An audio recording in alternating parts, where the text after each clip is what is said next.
Hello, everyone. This is Dr. Jacqueline Ranishek, and I'm with DTP-Leadership Group. This is Hot Topic Bold Talk.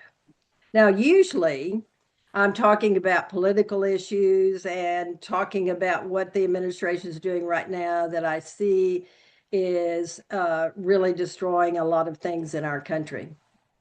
There's something, though, that I've known for a long time that destroys human beings.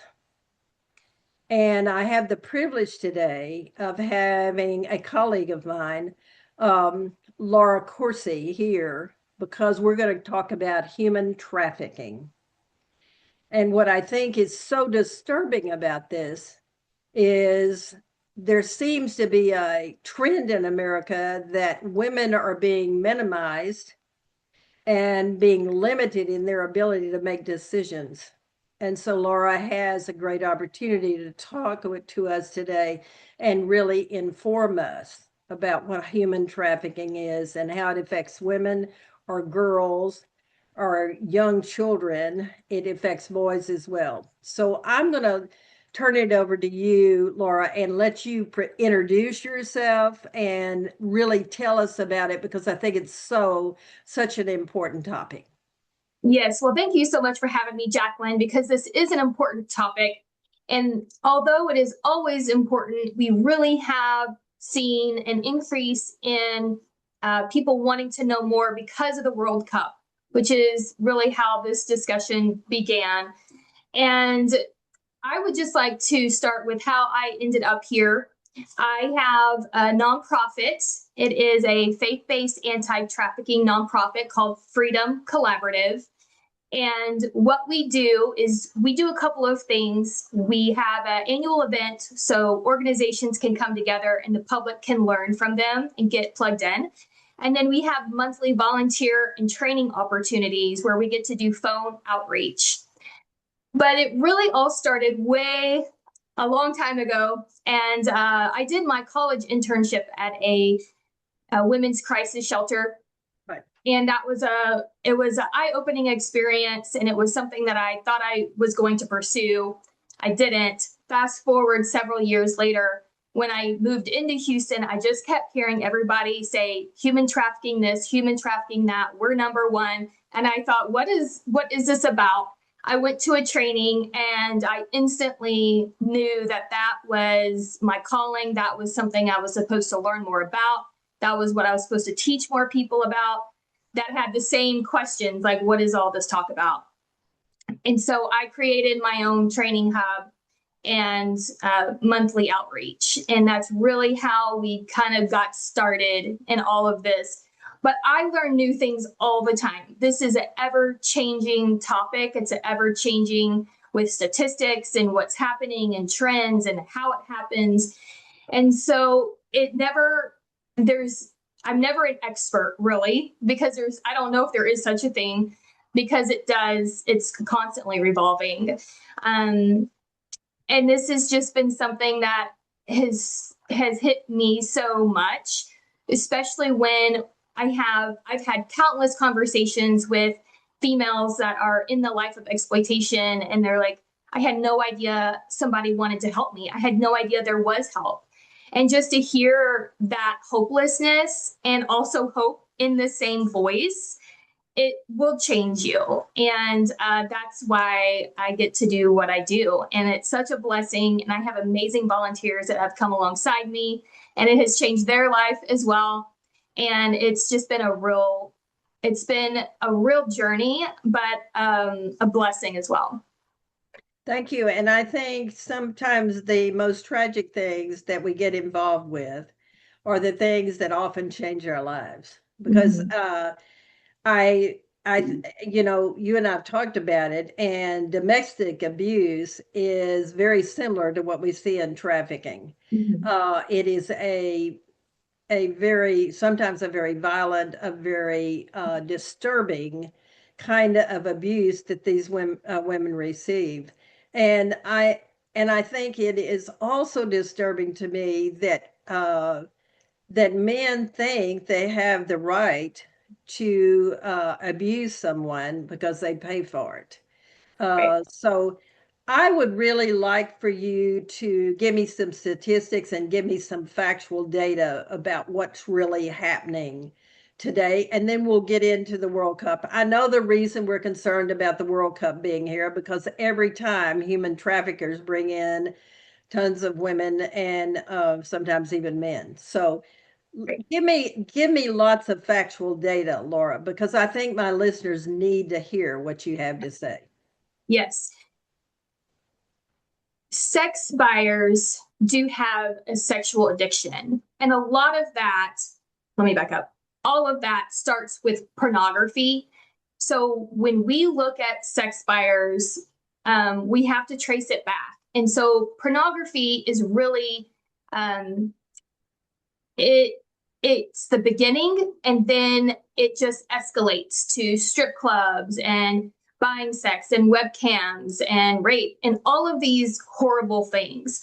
And I think what most people need to know right off the bat is prostitutes and sex trafficking victims 90 to 95% of the time are the same person. And that is the biggest misconception. It's the biggest misconception with sex buyers. It's the biggest misconception with victims. And it's the biggest misconception with the society that we live in. And that's how they get away with it. Right. Because everybody thinks that it's her choice, but it's not. And there are some very disturbing statistics that we really need to look at our men in our own circles, in our churches, in our schools, everywhere that our men are. And that is 1 in 20 men in the United States have purchased sex. But in Houston, because Houston is number 1 in sex trafficking, 1 in 5 men purchase sex. And that to me is disturbing because I'm around a lot of men and I'm thinking how many of them have done this? Is it maybe on a regular basis? Is it just been one time? But then also you have to look at why are they doing this? They're broken. They have gotten caught into a cycle of addiction. And so that's really a staggering statistic on the sex buyer side. But then you have to look at when we're talking about victims and their trafficker, what is that looking like? And I think what is so surprising to so many people when I get to do these education seminars is who is the trafficker to their victim. Anytime you talk about trafficking, people are always like, oh, the movie Taken. Okay. Well, let's talk about that a little bit because that's not really what it looks like. A lot of these women are able to walk around freely, and people say, well, if they can walk around freely, why don't they just go to the police? Well, there's a 99 different answers to that question, but let's break it down. 36% of traffickers are immediate family to their victims. 27% are boyfriend, girlfriend. 14% are friends of family. And 14% are employers. Only 9% of traffickers are strangers to their victims. And I think that is the big wake-up call that people need to realize. Parents, young adults, girls and boys, because boys actually make up 40% of the children being trafficked now. And that is commonly looked over. So when we talk about children, we're talking about all children. And that is just a really sad reality because when they age out, now they're adults and now they really don't get the care and attention that they need. But a lot of them were groomed and brought into trafficking as a minor. They don't have ID. They don't know how to, they don't have education. They don't have a way to, or knowledge on how to fill out a resume, and they get stuck in this lifestyle and they're not allowed to leave. So sometimes they enter it thinking, oh, this is going to be glamorous. Oh, this is what I want to do. And then it quickly turns out not to be the case, but they're physically not allowed to leave. And they also put those mental chains on them as well. If you leave, nobody's going to want you for anything else. If you leave, you can never get a job. You're not a citizen, you're going to get deported. All of these things are the lies that they put around them to keep them physically here. And I like to use the example of if you're an American and you were plucked out and you were dropped into the middle of a country that you've never been to, and they're telling you all these things. Oh, if you leave, you're going to get in more trouble. If you leave, these extra bad things are going to happen to you.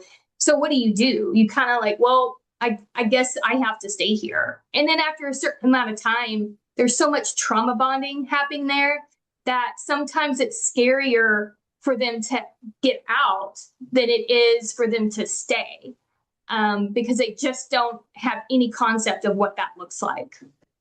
Right. And I think what you're describing is that I've seen so many times. I was a therapist for 18 years and I've been in the mental health business for 48. And what I see is you're describing something I've seen. I think about a family that I worked with many, many years ago, and the stepfather sexually abused the daughters that were not his. Mm-hmm. And then what ended up is his daughter was sexually abused by an uncle. And so I don't think people understand that it's not these strange people that come and get them. It is in the house itself. That people are not aware of how much sexual addiction exists in our society, and it is an addictive process. There are recovery programs for men that have this kind of problem. You can go to Sex and Love Addicts Anonymous, which is more about sex, fantasy, and romance, which they try to lie to themselves about by buying sex. Or you can go to Sex Addiction, and it is a recovery program as well. Now, but I think what I would be helpful to my listeners is to tell people what it is like for these individuals, what are their ages, what age are these people, and what is it like to be a part of this process? Because you said that they can walk around and so forth, but they know they can't leave, and many of them are branded. So I'd like for you to go into more detail about that. Mm-hmm. So the average age that a child is trafficked is age 12. The average age that a child sees porn is age 9, because that grooming process is happening by normalizing what they're seeing. So if they're seeing something all the time and then somebody does something to them, they're like, well, I guess this is normal. And that is definitely a big part of the process. What is very interesting and probably the most disturbing statistic that we have now is since COVID, because everybody was at home on their computers, including children, the number now of child sexual predators is higher than adult sexual predators. So it is child on child sexual abuse more than it is adult on child sexual abuse. Right. Obviously, it happens at every age, but you have to think that's a small window between 9 and 17 versus 18 to 99. So what we have is a serious crisis with our children, and parents need to stop saying, oh, I have a good kid, or, oh, this won't happen to my kid, or, oh, boys are just going to be boys, because that is you honestly being partly responsible for the crisis that we're in with our children. Yeah, and I think that's very true. And I appreciate you giving that factual data. If a 12-year-old is being sexually trafficked, what all do the sexual buyers do? How did they treat them? What happens to them? Where do they live? Because I know something. If all the hotels are filled, then I can guarantee you Airbnbs are holding children or young adults that are being sexually trafficked. So go into more detail about that. Yeah. So on a regular day here in the city of Houston, first of all, you have at least one brothel in every apartment complex, in every hotel. So you can start there. But yes, homes, businesses. This is happening everywhere. That's why it's important to look around and know the signs. But what's been a really interesting trend that the law enforcement has been seeing now that the World Cup is here, the expectation was that the hotels were going to be fully booked. They have several sting operations going on in hotels across Houston during the World Cup. But what they're finding is the hotels are not fully booked like they anticipated. The people are here, but they're not fully booked. So where are they? You already said it, Airbnbs.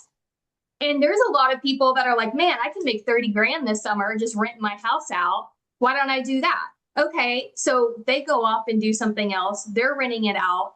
And a lot of these people are renting out to Airbnbs because they're not being monitored.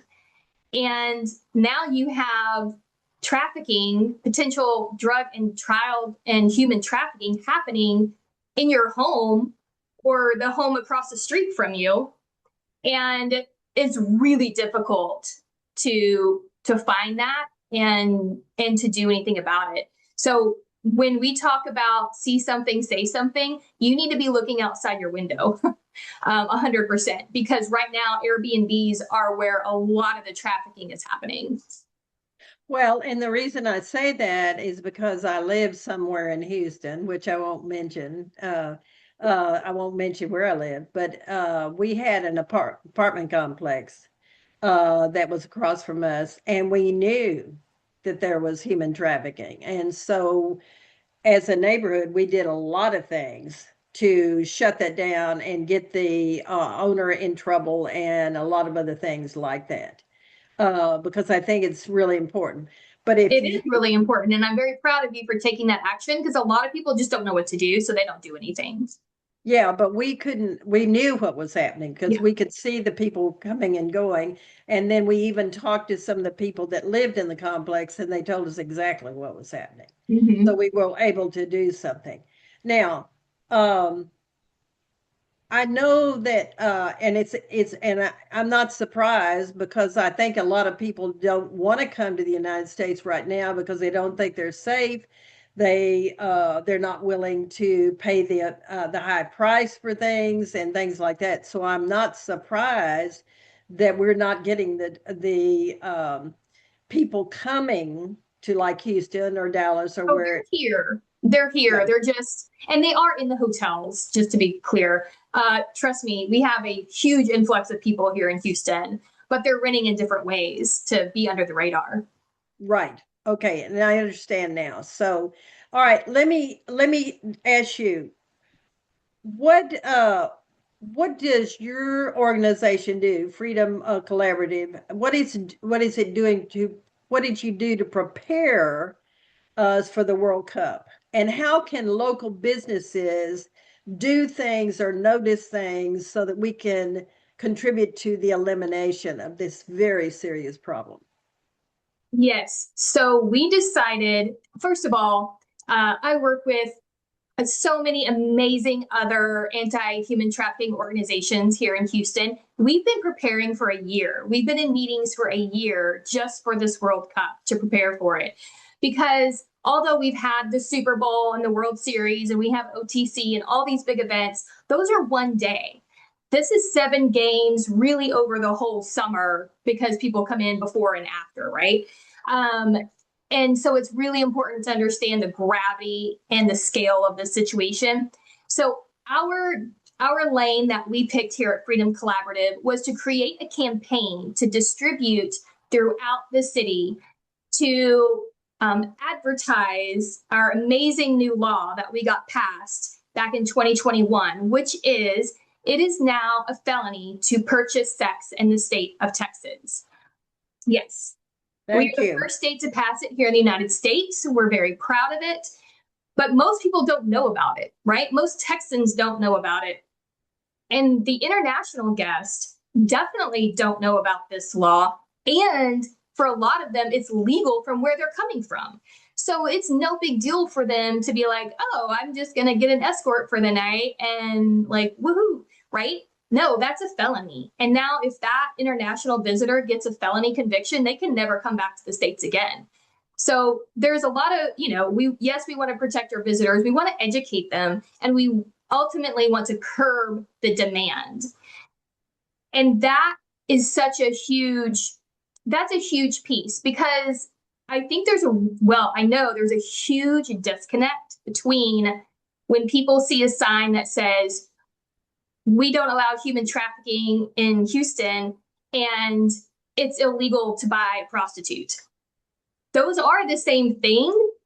Most people don't know that. So we really drill down and just put the law out there. And that's what we're trying to distribute into our local businesses, our hotels, apartments, bars, restaurants, retail, event spaces. All of these areas can display our campaign and really get the word out there, because somebody can see that and be like, whoa, I had no idea. Let me take a step back, right? And that's the whole point. Then there is a QR code, and then it explains the law. It gives examples to really break it down so people understand. But then it has resources underneath for sex buyers, victims, and survivors. And that is another key piece that we want to be able to offer as well. Okay. And so one of the things that I want to be sure you put in your in the blog that we're going to be, writing about this podcast is I want to be sure you can put in whatever you want, because it can be give me some links or something so that people can be much more knowledgeable. Now, one of the things that I think is a question that I think is really important to ask is, what are some of the signs of hotel employees, restaurant workers, rideshare drivers, or everyday citizens that I might be able to identify that there's something that's someone is being exploited? Yes.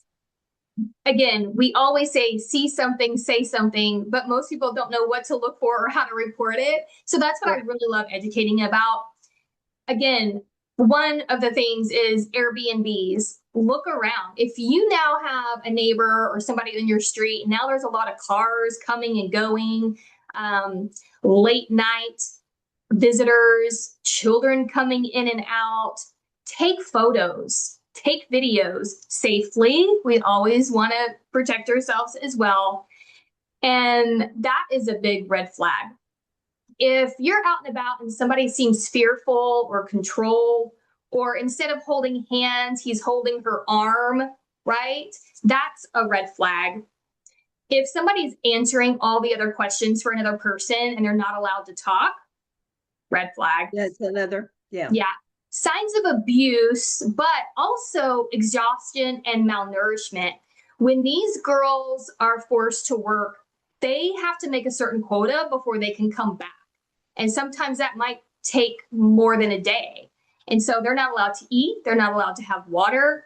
They're not allowed to sleep.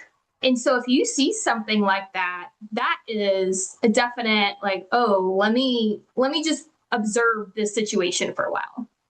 Thank you. Minors. Yeah. Minors are a really big red flag. There are labor laws here in the United States. You are not allowed to work under the age of 14. So if you see a 9-year-old selling candies and toys outside the stadium at midnight, that's a red flag. Right. Okay. That's a big one. Especially if minors are calling the adults around them uncle. Uncle is a big exploitation word in their language. If you see older men with younger females dressed as a worker, again, we know that most escorts are being controlled by their pimp or trafficker. They don't get to keep their money. They're told what to do. They're told what to wear. They're told what to dress. And they have a lot of abuse inside of their living areas. If another one is they don't have identification, because that is a form of freedom that they don't want them to have. And another big one is branding tattoos. Right. So branding, they do brand.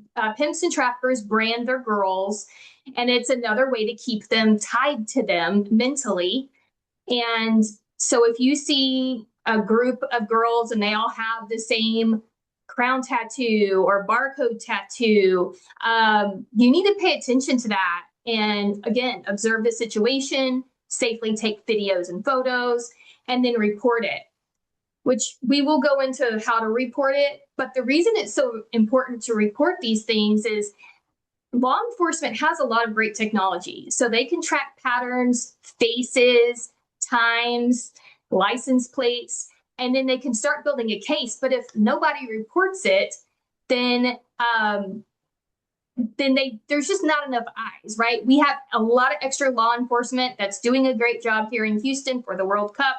However, there's only so many of them, and there's all of us. There's millions of us, right? Like, let's use our own eyes. Let's use our own observations. It is not our job to investigate. It is not our job to know for sure. It is not our job to run them down.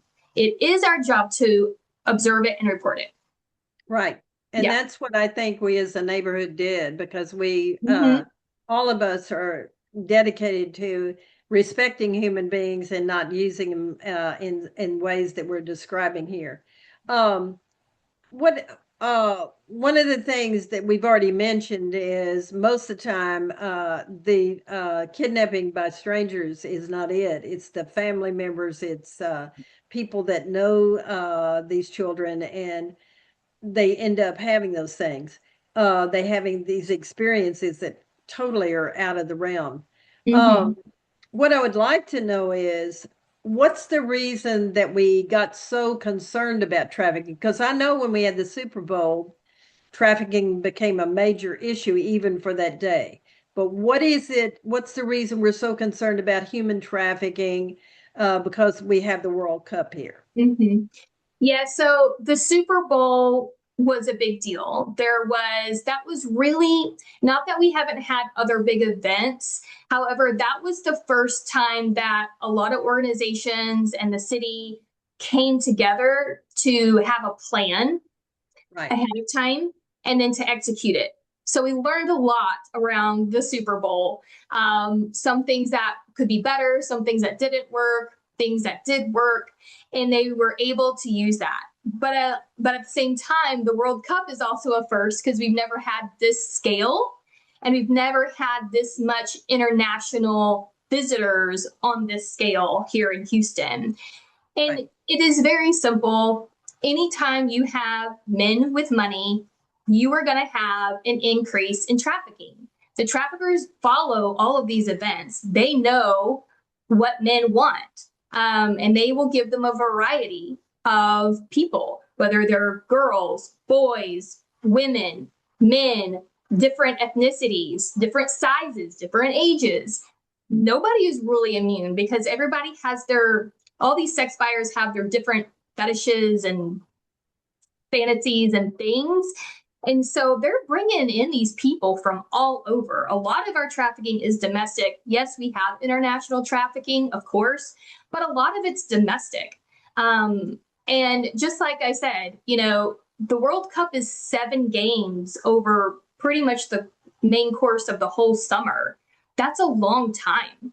So, and when we're talking about 1 in 5 men in Houston have paid for sex, it's just a staggering amount of demand. And it just boils down to demand and supply. The more demand you have, the more supply you're going to have. Right. And I think that's one of the scary things and one of the very difficult things. One of the things that I do know is that, because I've worked with a number of different people that are sexually addictive, because I work with addiction, period. And so what do you, I first want to go to, what do you do as a organization when you find out locations where trafficking is occurring? What do you do? What actions do you take to stop?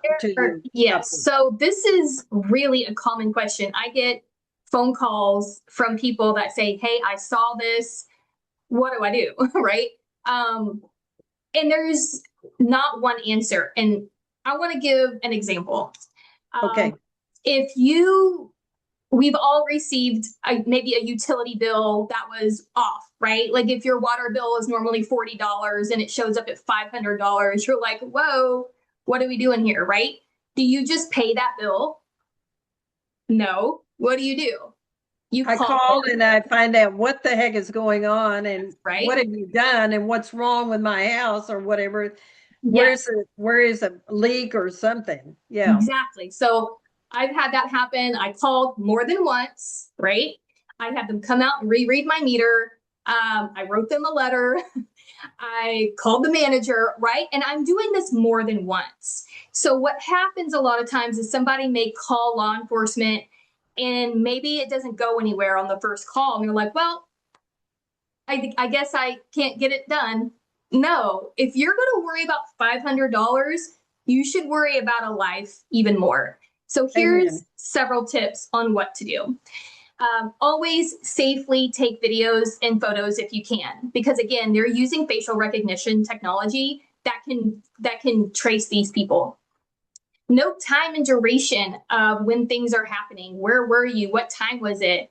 How long did that car stay in the driveway and then leave? And then, oh, now there's another car 5 minutes later. How long did they stay? Right? Like, just keep a log. I love, this is my favorite tip for any sort of crime tips. Crime Stoppers has a free app. You can download it on your phone, or you can go onto the computer to their tip line. You can call them, or you can submit an anonymous tip. It's all anonymous. They look into every tip. And on that app, you can automatically upload photos and videos, write down everything that you know, times, location. Do that at least, right? Everybody in your group needs to do that. So if you're in a group of 5 people, there should be 5 tips into that hotline, okay? Not just one. Everybody has their part, because the more tips, the more it gets raised up, right? Right. Call your local constable. They usually also have their own online submission form that you can submit to. So call them, submit online. If you don't know who your local constable is, all you have to do is Google your zip code and it'll pop them up. If you're downtown at one of the stadiums, Precinct 1 is Alan Rawson. And so he has his own tip line that you can report things to, especially because that's going to be a hot spot with the World Cup. Call the National Human Trafficking Hotline. They can disperse these things to their network of organizations and law enforcement as well. You can call and email Lena Hidalgo. That's part of her job, is to collect this data, especially if there's hotspots in the city that they need to address. Call HPD. They're probably going to give you the non-emergency line. That's fine. And for minors, if you're seeing a lot of minor action as well, go ahead and call the Vice Department, because they're a specialized department, 1 for human trafficking and 2 for minors. So that was about 5 or 6 people. Yeah. 5 people in your group need to be reporting all of it too. And you're thinking, well, that's a lot of work. It's a life, y'all. This is a life. And maybe there's really nothing wrong. But again, it's not your job to investigate. It's not your job to take them down. It's your job to report it. And it's better to be safe than sorry. And I always like to say, especially with women, we have women's intuition, or if you want to call it gut instinct or the Holy Spirit. There is something telling you that there's something wrong, because it is wrong. And we really need to harness that and not be scared of, well, I don't know what to do. Well, if you're listening now, you know what to do. So now you don't need to be scared, and you just go do the thing and do your part as a citizen. Yeah.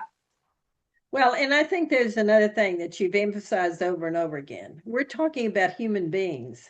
Mm-hmm. We're talking about children. We're talking about adults that have lived in family systems, and a lot of times there are alcohol and drug abuse and other addictions that are going on in the families.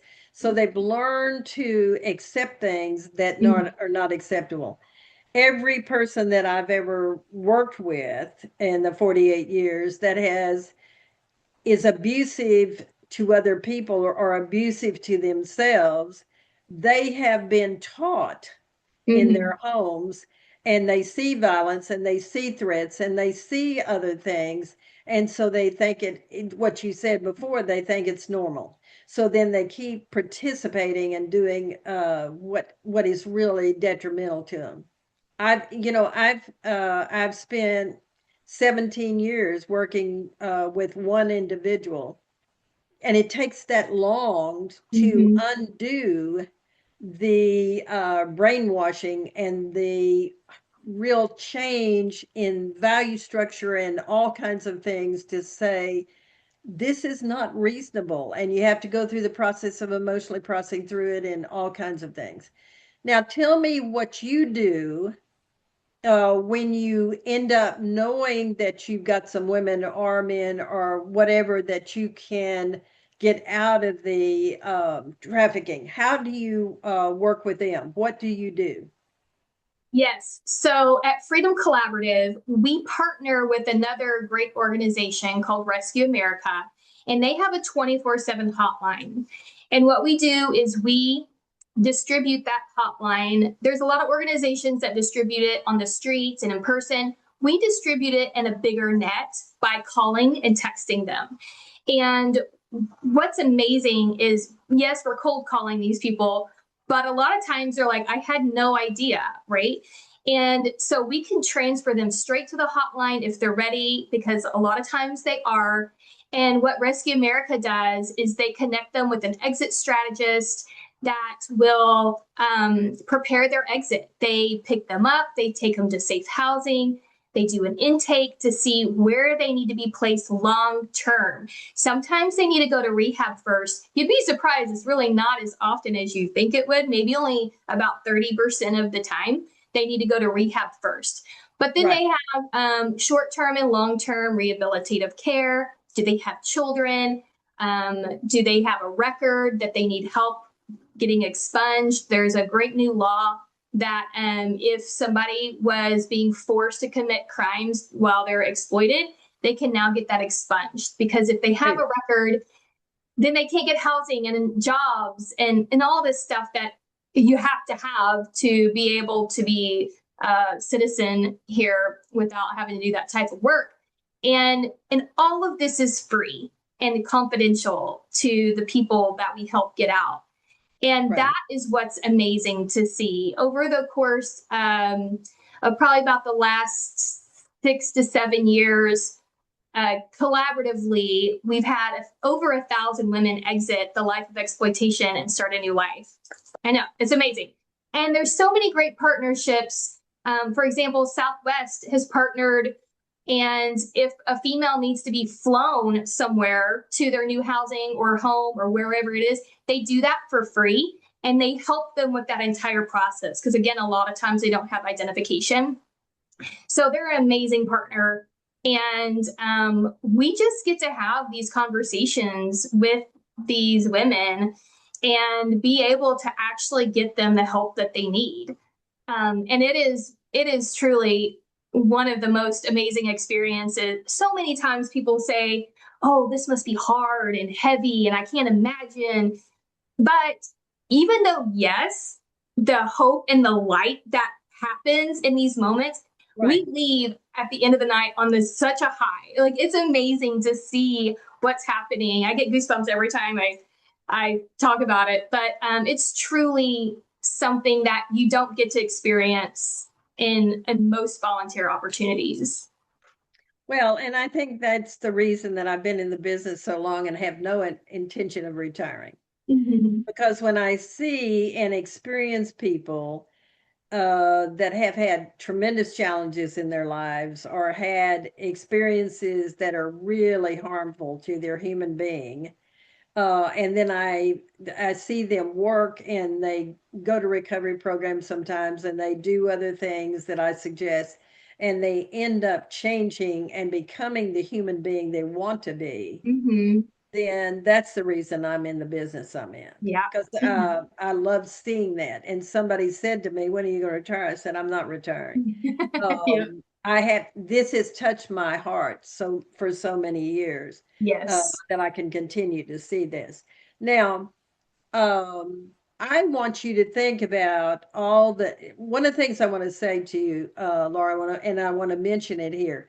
I want to be sure that you give us the list, like um, the crime hotline or whatever. I want you to Mhm. be sure you give those in the information you're going to help formulate for the blog.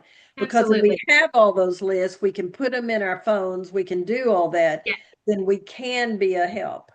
Yeah. Now, I would like for you to just talk to me about anything else you would like for my listeners to know about trafficking.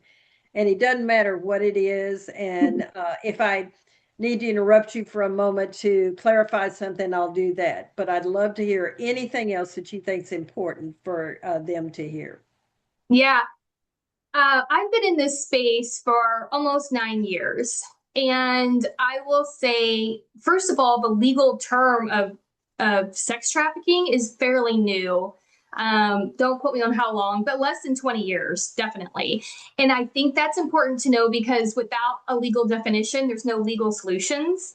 Right. And even nine years ago, it was a very slow, like not a whole lot was happening. Really, in the past, I would say 3 to 4 years, I've seen huge um, differences. And over the course of the year, there's been some laws, but it takes time to get that traction. And I talk to a lot of survivors. I've talked to a lot of people that are working on the federal level that are survivors, that are helping with legislation. And so they even get to see more than I do. There is a shift happening. I do think in my lifetime, I will see the fall of the majority of trafficking here in the United States. Maybe I'm Good. hopeful, but there's so many things that are coming in place, and there's so many things that I know that are happening that it's like, whoo, okay, but we can't let off the gas. This is the time that more people need to get involved. Um, and there's so many great programs that are becoming about and laws that are coming about to help survivors and to help the sex buyers. We know that sex buyers are the problem, right? So, United Against Human Trafficking and Demand Disruption are great organizations that have sex buyer classes. So you can learn about it. You can learn why it's not a good idea, how it happens, how to get help. And it's all with non-judgmental support. And I think that is so important for our men. It is so important for our parents with children to just take advantage of these programs and these classes. Right. Like you're not, it doesn't matter if you have the best kid in the whole wide world, which I'm sure they are, they're exposed to things that they cannot process. When a Right. child views porn, it literally changes their mind. It rewires their brain. And if we're not starting at the beginning, then we're just playing catch up for everybody else. Right. And I think that's such a huge key. And I've had so many people come through my trainings that don't have kids, but they have nieces and nephews and grandchildren. And they've come back and be like, oh my gosh, I used the information that you gave me and we stopped this guy from grooming my niece, right? Huge. Good. What could have happened? Get involved, find organizations, go to programs, go to trainings. I love to connect people. And there's a lot of different lanes. So if you don't know what lane you want to be in, just come to one of my trainings and I'll point you in the right direction. This is what I love to do. We do this every month. We're doing it twice a month for the World Cup. You can go to freedomcollaborativehou.org, get the information, email me. This has a chance of ending, and we've seen it end in other countries, especially Sweden. They have the lowest sex trafficking rate because they passed their sex buyer law in 1999. Well, that was a long time ago. I literally graduated high school in 1999. But look how long it took to get to that place. We just Yeah. passed ours in 2021. It's going to take a while, but it can happen. There's organizations that are trying to pass that globally. We only have 2 states where it's a felony. It's Texas and California. The United States has a long ways to go. But we're starting, we're getting there. And I just think people, here's my final message. So many people say this problem is too big for them to make a difference. That is false. Because if everybody says that, then nobody does anything. Right. Everybody has a place. And if you come to my outreach and you get that one person, that's a whole life. That's a whole world that you helped get out of the life of exploitation and trauma and abuse. And you can do that.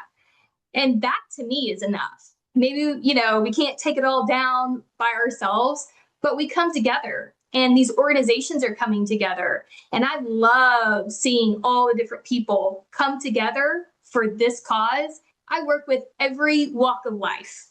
And we don't care about anything else. We don't care about our sports teams. We don't care about our political affiliations. We don't care about that. We are literally working together to make this work and make this go and to end this. And we hang out and we have meals together. And it's beautiful because we all have one common goal. And it's just fascinating to watch it. And the more that you get involved in it, the more that you see it, and the more you're like, okay, maybe I can make a difference. So don't be intimidated by the weight and the scale of this issue. Just do something. Right. And I thank you for that, Laura. And one other thing I want to say is, and have you say, is if I or anyone else wants to get more involved, you've mentioned the classes that we can take, but I presume you need more volunteers or whatever else. So how can we help your organization? So I'm going to add a few things before you have your final word here. Yes. Yeah, come to a training because it's not just what we do at our outreach, but I really do share what else is going around in this city with other organizations. We all love each other. We're here to spread the love. So just come learn and see what's going on. One thing that we are also working on at Freedom Collaborative is the call system that we're using is something that we're building. And our hub just here in Houston has made over 13,000 phone calls over 8 years to people that need help. And we have given them that information. So imagine if every state had a hub, if every state had 5 hubs. So what we're doing is we're building a call center so that we can expand hubs all across the United States. But we need help with that. We have built it. It is good enough for our hub to be operational, but it's not good enough to box it up and scale it yet. So we're looking for financial partners to help us invest in these lives that we're trying to reach. Because if we can reach 13,000, nationwide, we can reach 100,000. And that's really the goal, is to get to more people. So come learn, donate if you don't have the time or the bandwidth. And if it's not our organization, find somebody else and I'll help you find them that you can have a connection to really get involved. Again, it's Freedom Collaborative, HOU.org, or you can email me from that website as well. Thank you. And Laura, it's a very hard topic, but it's something that I think all of us must know about. And I'm going to see what the response is from my listeners and see, because if I can see that more people want more information, because they can send their statements to me, because all you have to do is go on my website, DTP-Leadership.com. The D stands for disrupt, and the T stands, will say, for Tom, and the P stands for Paul or something like that. But it's DTP-Leadership.com. You can go on there. You can use our info at DTP-Leadership.com, and you can let me know if there's any way that I can be of assistance or help you as well. So I want to say thank you so much for being here today. And I do want to see if maybe there needs to be more information out there. So get yourself prepared. No, I'm ready. To do more things. Yes. but I think it's very important for us to address human trafficking. You know, to me, one of the things that bothers me so much, and I've seen it over and over again, there can be a man who talks about them being a Christian. They can be a deacon in a church, yet they buy sex and they're using somebody. And that's how severe the addiction is, because a person through their addictive process literally lets go of any values or anything else they have, Yeah, because it's an addictive cycle they're in. it is. So Thank you I so want to much. say thank you. And I'm going to stop this recording now, but it's been really, it's been a very valuable experience. And I want my listeners to know that you're going to detail a lot of this Oh, stuff. yeah. And I'm going to put it out on my blog. And Yes. all of you know, my listeners, my blogs are long because I want you to have the information. That's right. So thank you. Thank you so much.